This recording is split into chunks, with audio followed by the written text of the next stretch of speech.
Craving satisfied tayo for today's mini vlog. At dahil bare months na guys, nag-crave ako ng bibingka. Tara, luto tayo.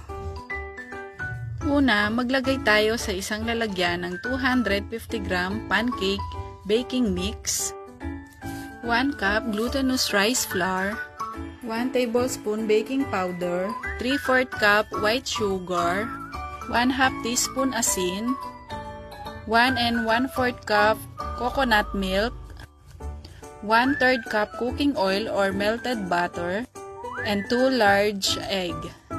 At i-mix lang natin lahat ng ingredients. At pagkatapos mahalo lahat ng ingredients, ay pwede na nating lutuin ang ating bibingka. Sa isang maliit na lutuan ay maglalagay tayo ng dahon ng saging.